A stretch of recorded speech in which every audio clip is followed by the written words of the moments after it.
오늘장을 명쾌하게 저격해보는 람 기자의 3시 40분입니다. 안녕하세요. MTN증권부 김혜람 기자입니다. 오늘 국토교통부가 진에어의 항공운송사업 면허를 유지하기로 결정을 했습니다. 이로써 면허가 취소된다면 발생할 우려가 있었던 항공편 축소나 또 항공사 간 M&A 등 이런 가능성과 또 불확실성이 사라졌습니다. 불확실성이 제거가 되자 오늘 진에어는 급등을 했습니다. 오늘 10시 정부 발표 직전에부터 13% 넘게 급등하면서 2분간 단일가 매매로 전환하는 동적 변동성 완화 장치가 발동되기도 했는데요. 발표 직후에는 24%까지 뛰기도 했었고 거래량은 오늘 500만 주 이상이 거래가 됐습니다.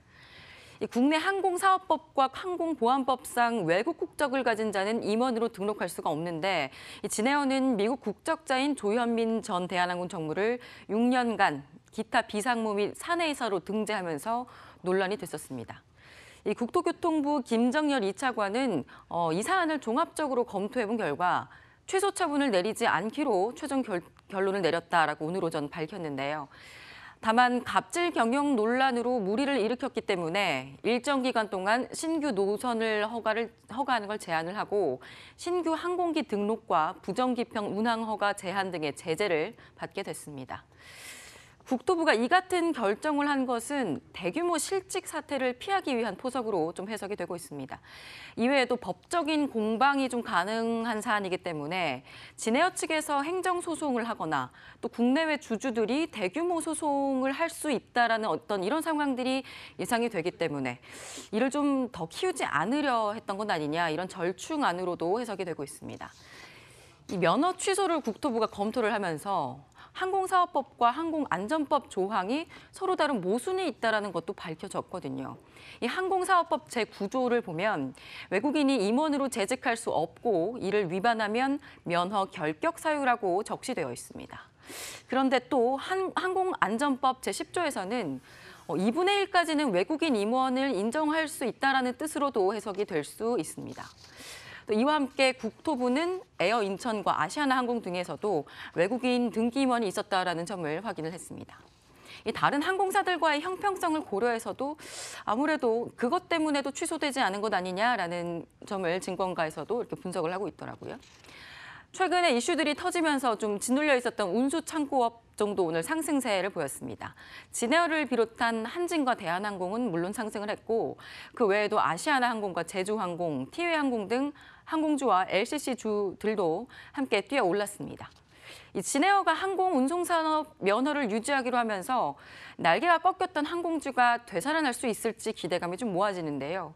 이 증권가에서는 고유가와 달러 강세에 따라서 항공사들의 수익성이 악화됐었다면서 목표 주가를 하향 조정을 하기도 했었습니다. 최근에 낙폭이 가장 컸던 종목은 티웨이 항공이었는데요. 이달 1일에 증시에 입성을 했는데 티웨이 항공이 시초가 11,600원으로 시작했는데 지난 13일에는 10,000원까지 떨어지기도 했었습니다. 진에어와 제주항공, 대한항공, 아시아나항공 모두 최근에 부진을 면치 못했었고요. 이 항공주의 하락은 진에어의 면허 취소, 또 대한항공과 아시아나항공 오너가들의 갑질 문제, 또 아시아나항공의 기내식 대란 같은 이런 이슈들뿐만이 아니라 업황의 문제도 있었습니다. 국제유가는 WTI 기준으로 봤을 때 지난해 2분기 평균 48달러였는데 올해 2분기에는 68달러로 1년 사이에 41%나 상승을 했습니다. 이 기름이 비싸지니까 당연히 이동하는 데 드는 비용도 비싸지겠죠. 사실 이 비용이 비싸질 때 고객들에게 유류 할증료를 통해서 가격을 좀 전가를 시켜야 되는데 2분기 내내 비수기였다 보니까 유류 할증료를 항공사들 입장에서는 올릴 수도 없었습니다. 여기다가 달러당 1,050원대를 유지했었던 환율도 6월 이후 미중 무역 분쟁이 격화가 되자 한때 1,135원 선을 돌파하는 등 급등세를 보였습니다.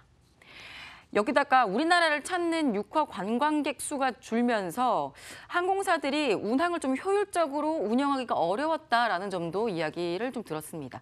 한 LCC 업계 고위 관계자는 중국인 관광객들은 예를 들어 서울로 관광을 오면 평일 밤 비행기로 수요일 밤 비행기로 제주도로 갔다가 다음 날인 목요일 오후 비행기로 제주에서 김포로 올라오는 등 우리나라 사람들한테는 인기가 없는 비인기 시간대를 좀 채워줬었다면서 육허가 줄어들면서 이 비인기 시간대를 효율적으로 채울 수 없게 된 것도 사실은 실적 하락의 어느 한 이유가 된다라고 설명을 했습니다. 이 LCC 2분기 실적만 좀 보면요, 기대 이하였습니다. 매출은 늘었는데 영업이익이 줄어든 그런 구조를 보였는데요. 이 제주항공의 경우 2분기 영업이익은 25%가 감소를 했고 진에어의 2분기 영업이익은 62억 원으로 50%가 급감했습니다. 티웨이항공은 더했는데요. 2분기 영업이익 16억 원으로 지난해에 비해서 67%가 떨어졌습니다. 하지만 올해 3분기에는 실적 개선이 좀 점쳐지고 있어서 이 각종 이슈와 또 업황에 눌려 있었던 항공주와 LCC주가 기상을 하지 않겠느냐 이런 분석이 나옵니다.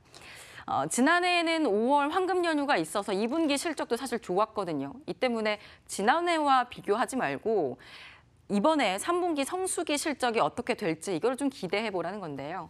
올해 여행 수요는 7월에서 9월 사이에 몰려 있어서 여객 수요 호조가 예상이 되고 있습니다. 이 성수기 시즌이다 보니까 7월부터는 다행히 유류 할증료가 인상되면서 유가 상승 부담도 어느 정도는 줄었다는 전언이 들립니다. 또 9월에는 추석 연휴가 좀 길게 있죠. 또 이틀만 여러분께서 휴가를 내시면 장거리 여행도 가능한데요. 그 때문에 장거리 여행 수요도 어느 정도 늘어날 수 있습니다. 저가 항공사 티웨이항공의 8월 IPO에 이어서 에어부산과 이스타항공도 기업 공개를 올해와 내년 앞두고 있는데요.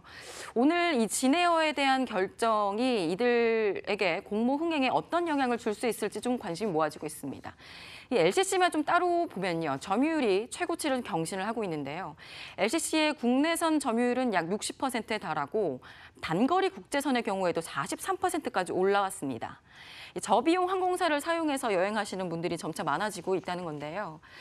항공사별로 점유율을 좀 보면요. 제주항공은 10.5%, 진에어는 7.7%, 티웨이항공은 5.9%에 달했습니다. 이들만 놓고 봐도 또 월별로 수송객 비중도 계속해서 늘어나고 있는 추세입니다. 과연 이들 LCC들이 3분기 실적 상승세를 좀 타면서 공모 시장에서도 좋은 평가 앞으로 받을 수 있을지 좀 지켜봐야겠습니다. 네, 다음에는 개장 전에 알았으면 좋았을걸. 시간입니다. 네, 21일에는 우리나라 8월 1일부터 8월 20일까지의 수출입 지표가 발표가 됩니다. 다음 주에 좀 여러분께서 눈여겨보셔야 될 거는 미국 금리 인상 관련 이벤트들이 좀 있습니다.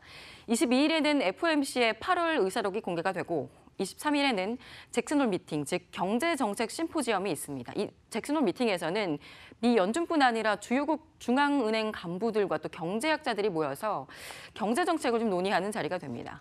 FOMC 의사록에서는 연내 2번의 추가 금리 인상에 대한 미 연준 내 입장을 알 수 있겠고 또 잭슨홀 미팅에서는 주요국들이 긴축에 대해 어떤 입장과 계획을 갖고 있는지 확인하실 수 있겠습니다. 지금까지 람 기자의 속 시원한 3시 40분이었습니다.